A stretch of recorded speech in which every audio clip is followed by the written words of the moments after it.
The real estate market is shifting, and it's more important than ever to have a clear analysis of where the market has been and where it is going. So I'm taking a different approach to the market updates this month.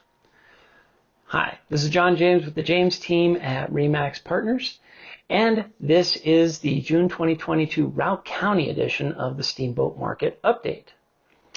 And before this month, I would go through 10 to 12 indicators and compare them to what happened to the same month a year ago.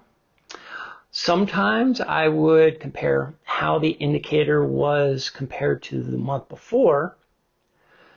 And I've limited that in the past because we have seasonal changes, and often what happens in May might not have anything to do with what happens in April.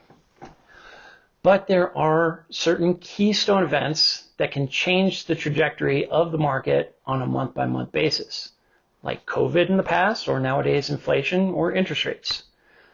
Here's what I'm going to try out for this month, and if it works, I'll keep going. I'm going to touch on the most important indicators for the market and try to do a broader analysis of what I think happened and where I think the market is going.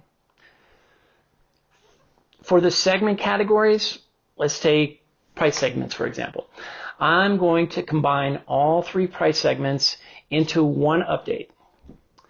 This way I can provide better comparisons that show a clearer picture of the market. And the result is fewer updates with much more context. At least that's the hope. With that being out of the way, let's look at what is going on with the overall market for Routt County. And I'm not going to bury the lead any more than I already have. One of my favorite indicators to watch is price reductions.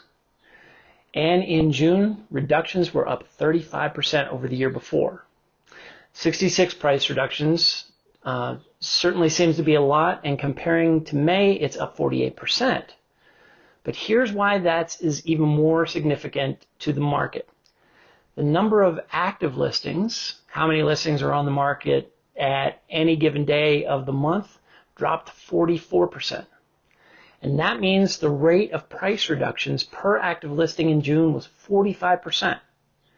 And the rate of price reductions per active listing last June was 17%. That's a 28% differential. Now, the number of days a listing spends on the MLS dropped by almost 50%.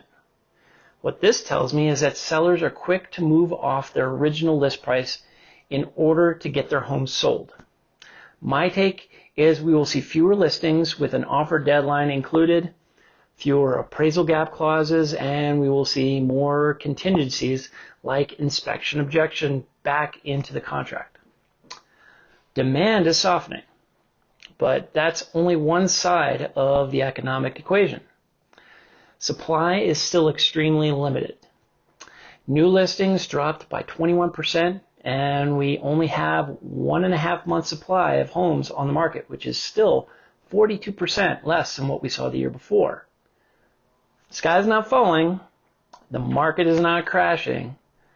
We're coming off the 2-year spike the pandemic created. But prices haven't gone down, at least not yet. In fact, they're up almost 30% from where they were last year and 2% over where it was last month. We need more homes listed to get to a more balanced market. Remember, a 6-month supply is what is considered to be stable.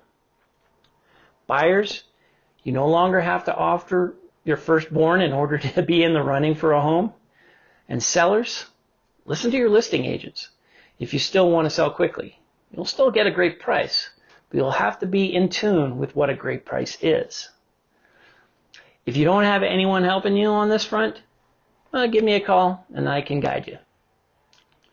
970-846-0797 or email me at johnjames@jamesteamsteamboat.com. Please like and share this video and be ready for some new insights over the course of the next few weeks. Until then, take care.